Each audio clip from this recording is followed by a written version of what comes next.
guys, Lori here. I'm here today to do two book reviews from the same author, so I decided to mash them up into one video. The two books I'm going to talk about are by Morgan Matson, and the first book I'm going to talk about is Amy and Roger's Epic Detour, and the next book I'm going to talk about is Since You've Been Gone. I will give you a non-spoiler review of each book, and then I'm going to kind of compare and contrast them and give them my overall thoughts about Morgan Matson's writing. So the first book I'm going to talk about is Amy and Roger's Epic Detour.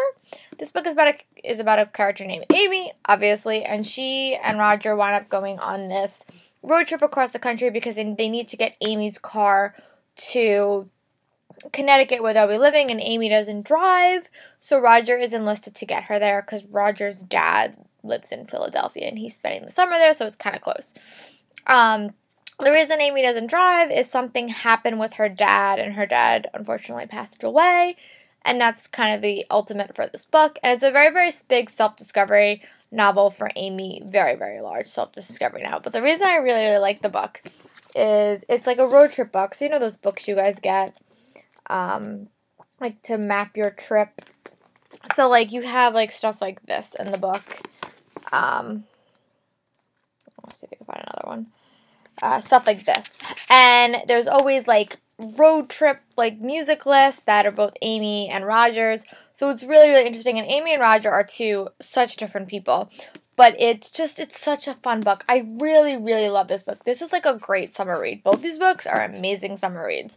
But it basically follows these girls from California to Connecticut and really explores not only Amy opening up and really like, you know, being brave and talking about stuff, but really just being stronger as a person and really, really facing stuff. I think that was really the joy of this book. But I liked how the people that they interacted with and how both, like, they started on this thing. There was a very, very prescribed list from Amy's mother where they had to go, what they had to see. And by the end, they took such a random detour and wound up to these places that they actually wanted to go.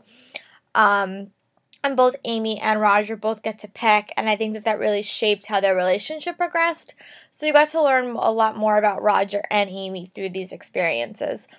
And the thing I really liked is you also had, again, this book dealt a lot with guilt. A lot of these books I've been talking about tonight have dealt with guilt, but this especially dealt with guilt. And it was really interesting to see how Roger was really able to convince Amy, look, you know, it's not your fault, and I don't think that Amy would never listen to anyone. It also dealt with, like, parental relationships and stuff like that, and guilt that the parents had, but it also dealt with, like, substance abuse problems and stuff like that, like, kind of on the outside looking in, and self-destructive decisions. It was just a really, really interesting book, and I really liked the progression that Amy took, and also not just like in the relationship, but also like as a person. So yeah, it was such a good book. I highly recommend it. It's like a great summer beach read or a road trip. Like after reading this book, I really, really wanted to go out and go on a road trip. And I loved how there was so many like music lists in here. I am always looking for new music. I'll get into that a little bit towards the end because it feels like the other book had a lot of music elements too. So I might just literally just take all these songs and put them on my iPod because I would love to know like what their road trip was like. But yeah, this book is such a great summer read. I highly recommend it. The next book I'm going to talk about is also by Morgan Matson, as I said before, is Since You've Been Gone. This book premise I was intrigued of by the start. I bought this for full price because I really, really wanted it. It's about this girl named Emily, and I'll be a disclosure, I fell in love with these characters. I so saw myself in Emily. I have a friend who is kind of like my Sloane. I could totally see her doing this. If you're watching this, Shannon, this book is us. But yeah, it was such a good book. So it's about this character named Emily, whose best friend Sloane just vanishes one day. Her parents up and moved, the house is empty, no note, nothing.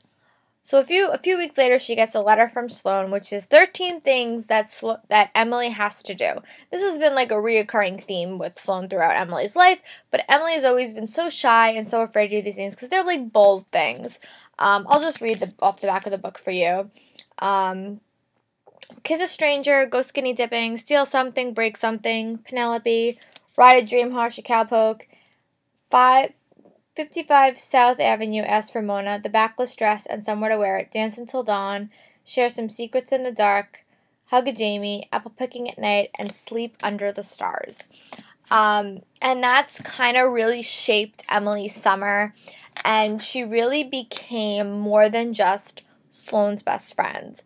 She really became Emily, and I love seeing that progression. This book also followed a boy, of course. Morgan Matson books always have super, super dreamy girl called Frank. And this book, again, had a very, very highly big music theme, so there was all songs. Again, my iPod is going to get nice and full because of all these songs I have between these two books. But I really, really loved it. Again, a really nice, fast, fun read contemporary. I think I read this book in like 2-3 days.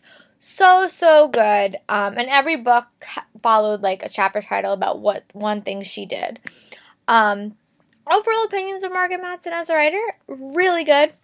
Her books at the end don't always close up nice with a neat bow, and I know especially since you've been gone, I wanted more information about what happened to these characters, so maybe one day. And there is a little bit of crossover in these books. You get to hear about Amy and Roger in this book a little bit, so you kind of get to see a little bit more about it.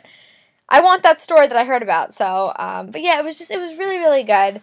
The music aspects and like the outside influences, it was just such a good read. If you guys have time this summer, please check this out. I'm going to try to get my hands on Second Chance Summer so I can complete the trifecta. But those are my thoughts about the books I read by Morgan Matson. If you guys have any comments, if you guys read them, if you guys have read Second Chance Summer, what you guys think, comment below, go on my Goodreads, go on my Twitter, and I'll talk to you guys later.